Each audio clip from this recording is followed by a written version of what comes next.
기도의 삶 제11과 말씀과 반응. 성경과 하나님에 대한 가장 중요한 자세는 말씀하신 명령에 순종하는 것입니다. 그리스도인 가운데 하나님께서 말씀하신 것을 많이 알고 있습니다. 예를 들어 마태복음 22장 37절로 39절에 내 하나님을 사랑하고 내 이웃을 사랑하라는 말씀 앞에 내가 어떤 자세를 취하고 있는지 보면 알 수 있습니다. 내가 하나님 말씀 앞에 순종하고 있는지 아니면 불순종하고 있는지, 만약 아무런 반응이 내게 없다면 교제의 단절이라고 볼 수 있습니다. 그러나 하나님의 말씀에 대한 우리의 자세는 즉각적이고 순종적이며 지속적이어야 합니다. 문제 1번, 하나님은 우리가 말씀에 반응하기 원하십니다. 하나님의 말씀에 대한 당신의 반응을 나누어 보십시오. 하나님이 원하시는 반응은 즉각적이고 순종적이고 지속적인 것을 원하시지 부분적인 순종을 원하는 것이 아니고 일시적인 순종을 원하는 것이 아닙니다. 그러면 이 하나님의 말씀에 대한 당신의 반응은 어떻습니까? 지속적이십니까? 아니면 부분적이십니까? 아니면 일방적이십니까? 성경에서 하나님의 사람들은 하나님의 말씀에 즉각적으로 반응했습니다. 예수님을 따르던 예수님의 이 제자 중에 예수님의 말씀에 어떤 질문도 토를 달지 않습니다. 예를 들어 누가복음 5장 4절로 5절에 보면 시몬에게 그물을 내리라고 했을 때 토를 달지 않고 그물을 내리는 것을 볼 수 있고, 마태복음 4장 18절에는 베드로와 안드레에게 그물을 버리라고 말씀하실 때에도 그들은 말하지 않았습니다. 마태복음 9장 9절에 마태에게 수입 좋은 직장을 내려놓으라고 할 때도 아무런 대답 없이 즉각적으로 대꾸 없이 순종한 것을 우리가 알 수 있습니다. 그들의 즉각적인 순종이 예수님께서 친구와 제자로 선택하는데 중요한 요소로 작용을 했던 것입니다. 예수님과 친밀했던 무리들이 예수님의 말씀에 즉각적인 순종의 자세는 예수님을 만났던 유대인의 관원들과는 전혀 다른 자세인 것을 우리가 볼 수 있습니다. 하나님에 대한 아무런 반응이 없다는 것은 두 사람 사이에 교제가 없거나 아니면 하나님에 대한 우리의 이 불신 때문에 그런 것입니다. 하나님에 대한 우리의 자세는 즉각적인 순종과 지속적일 때 하나님께서는 그들 가까이에 오셔서 오늘도 하나님의 뜻을 또 알려주시고 하나님의 마음을 알게 하시는 줄로 믿습니다. 예수님은 누가복음 22장 68절에서 내가 물어도 너희가 대답하지 아니할 것이라 말씀하시면서 예루살렘의 장로들을 나무라십니다. 요한복음 13장 34절에 새 계명을 너희에게 주노니 서로 사랑하라. 내가 너희를 사랑한 것 같이 너희도 서로 사랑하라. 갈라디아서 6장 2절에 보면 너희가 짐을 서로 지라. 그리하면 그리스도의 법을 성취하리라고 말씀하고 있습니다. 요한복음 8장 31절에 그러므로 예수께서 자기를 믿는 유대인들에게 이르시되 너희가 내 말에 거하면 참으로 내 제자가 되고, 이렇게 말씀하고 있는 것이죠. 반응의 종류를 보면 하나님의 말씀에 대한 반응은 다양합니다. 개인의 상황과 또 하나님의 말씀에 따라 적절한 반응에 대해서 결정되고 선택되는 것을 우리가 볼 수 있습니다. 첫 번째로 이 고백할 수 있는데, 고백의 기도는 죄를 깨달은 후에 드리는 기도이고 순종하지 못했을 때도 우리가 그것에 대해서 고백을 하기 시작하는 것이죠. 만일 순종하기 힘든 상황이라면 하나님의 도우심을 구하는 것이 바른 것입니다. 두 번째로 헌신을 통한 순종이 하나님의 권위의 명령에 대한 적절한 반응이라고 우리가 볼 수 있습니다. 분노하거나 음행, 이혼, 맹세, 송사, 원수 사랑하는 것, 이것 등에 대한 예수님의 말씀에 순종하는 것이 바로 예수님의 권위에 반응하는 것이라고 볼 수가 있습니다. 세 번째로 찬양인데요. 하나님의 성품과 속성을 우리가 알게 되면 하나님 앞에 찬양하면서 기도를 드리게 되기도 하는 것이죠. 시편 16편 11절에 보면 하나님의 기쁨이 충만할 때 우리가 찬양하는 것이고, 역대상 16장 34절에 여호와의 선하심을 인하여 감사하는 것을 볼 수 있고, 시편 1편 1절로 2절에 보면 여호와의 율법을 즐거워하는 자다라고 말씀하고 있습니다. 시편 121편 2절은 여호와의 도우심으로 인해서 하나님 앞에 감사한 것을 볼 수 있죠. 문제 2번, 여호와를 찾는 자들에게 약속한 것이 무엇입니까? 역대상 16장 11절에 보면 여호와 그의 능력을 구할지어다. 항상 그의 얼굴을 찾을지어다 라고 말씀하고 있는데, 그의 능력을 구하면 그의 얼굴을 찾는 것이다 이렇게 말씀하고 있습니다. 아모스 5장 4절로 6절에 너희는 나를 찾으라 그리하면 살리라. 너희는 여호와를 찾으라 그리하면 살리라. 결국 여호와를 찾는 자는 살게 될 것이다라고 말씀을 하고 있습니다. 역대상 28장 8절로 9절에 보면 너희 하나님 여호와의 모든 계명을 구하여 지키기로 하라. 내 아버지의 하나님을 알고 온전한 마음과 기쁜 뜻으로 섬길지어다. 여호와께서는 모든 마음을 감찰하사 모든 의도를 아시나니 내가 만일 그를 찾으면 만날 것이요 이렇게 말씀하겠습니다. 이 말씀은 찾는 자에게 하나님께서 만나 주신다라고 말씀하고 있는 것입니다. 시편 34편 10절에 젊은 사자는 궁핍하여 줄일지라도 여호와를 찾는 자는 모든 좋은 것에 부족함이 없으리라고 말씀하고 있습니다. 여호와를 찾으면 모든 좋은 것에 부족함이 없도록 채우시는 하나님을 경험하게 되는 것이죠. 즉 여호와를 찾고 그 앞에 나가 머물러 있을 때 하나님께서는 우리에게 꼭 필요하고 좋은 것을 넘치도록 채우시는 전능하신 하나님이시기 때문에 그렇습니다. 잠언 28장 5절에 보면 악인은 정의를 깨닫지 못하나 여호와를 찾는 자는 모든 것을 깨닫는다. 악인은 하나님을 찾지도 않고 하나님과의 관계 가운데 무지하기 때문에 하나님의 말씀을 들을 수도 없고 하나님의 뜻을 분별할 수도 없습니다. 그러나 하나님을 알고 또 힘써 찾고 또 하나님 앞에 지혜를 구하는 자들은 모든 것을 이해할 수 있도록 하나님께서 풀어주시는 줄로 믿습니다. 문제 3번. 하나님의 얼굴을 찾는다는 뜻이 무엇이며 무엇을 찾아야 합니까? 당신이 찾는 것과 비교해 보십시오. 시편 27편 8절에 보면 너희는 내 얼굴을 찾으라 하실 때 내가 마음으로 주께 말하되 여호와여 내가 주의 얼굴을 찾으리이다 하였나니, 하나님을 찾으라고 말씀하시고 지금 명령하고 있지 않습니까?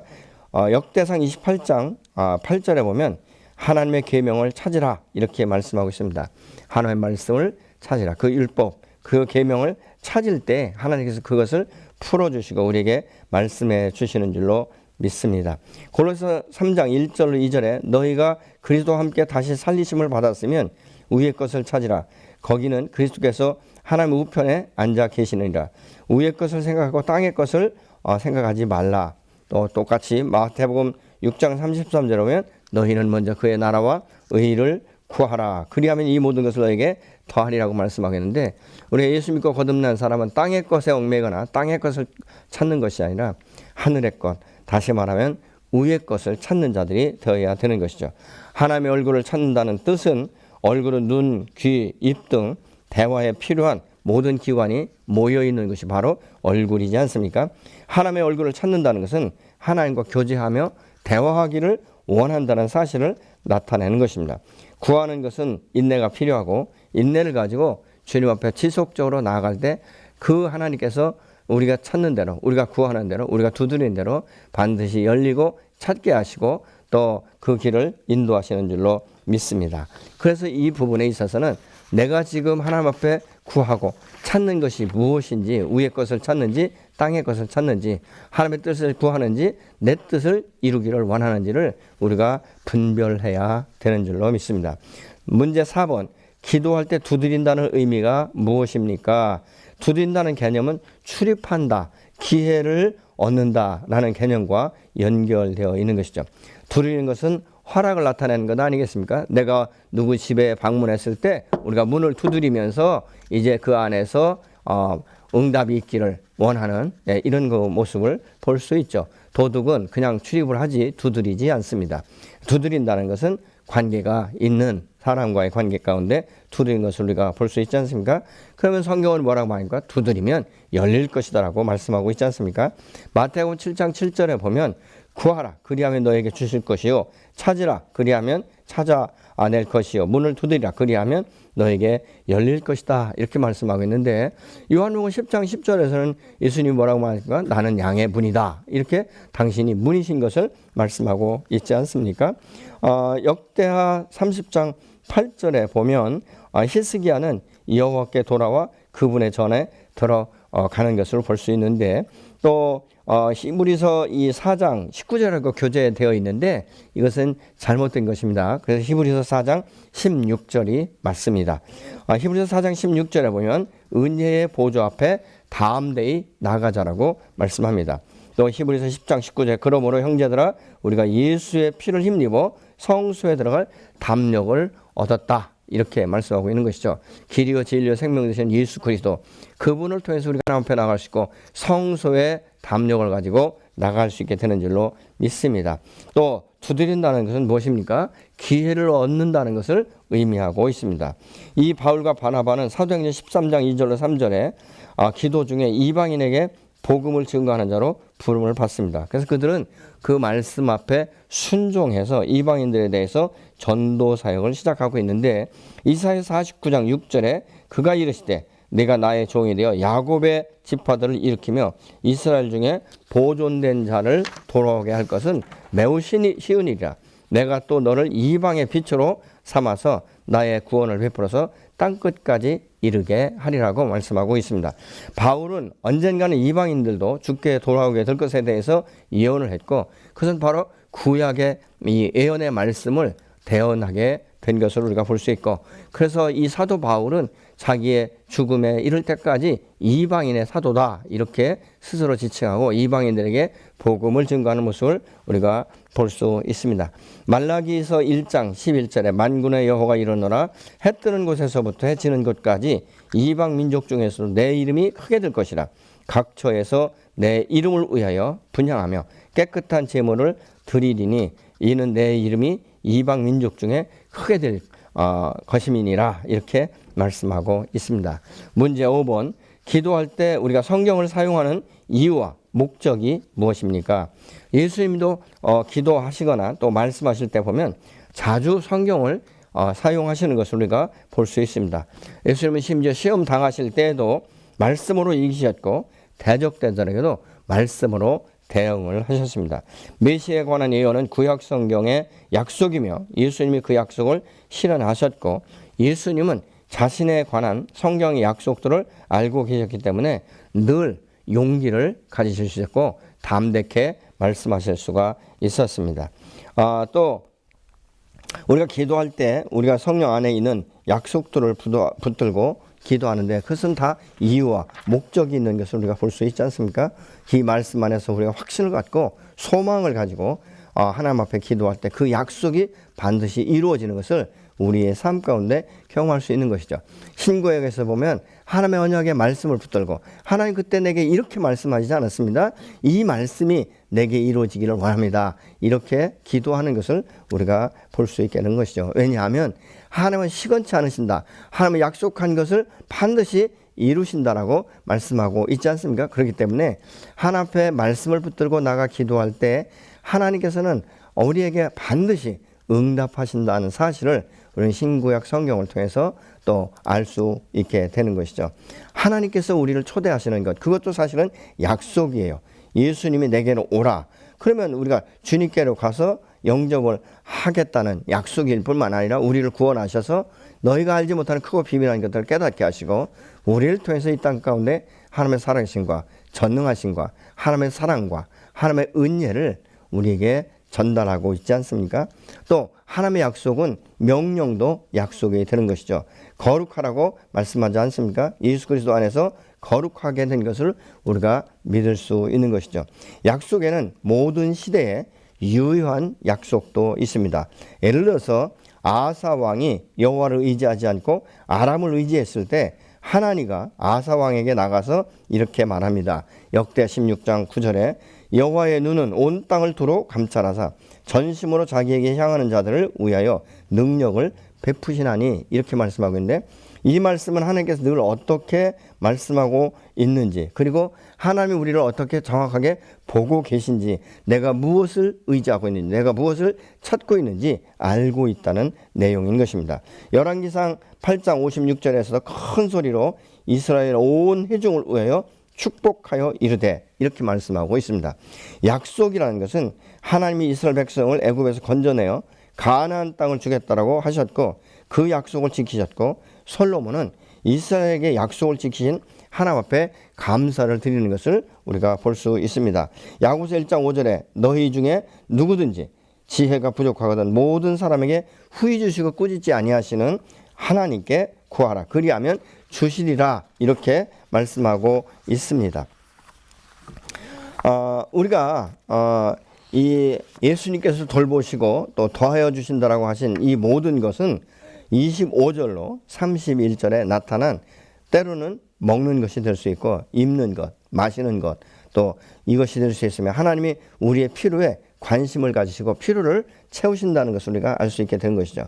또 하나님은 우리가 하나님의 나라와 의에 대해서 관심을 가지시기를 원하십니다. 하나님이 나를 부르시고 나를 세우신 뜻과 목적이 있다면 바로 하나님의 나라, 그 하나님의 뜻, 위에 있는 것을 이 땅 가운데 믿음의 사람들을 통해서 드러내기 원하시고 그것을 통해서 하나님의 살아계심과 하나님의 전능하심과 하나님의 인자하심과 그 자비와 긍휼이 무엇인지를 깨닫기를 원하기 때문에 그렇습니다. 근데 이 약속에는 보면 대부분 조건이 함께 있는 경우도 있습니다.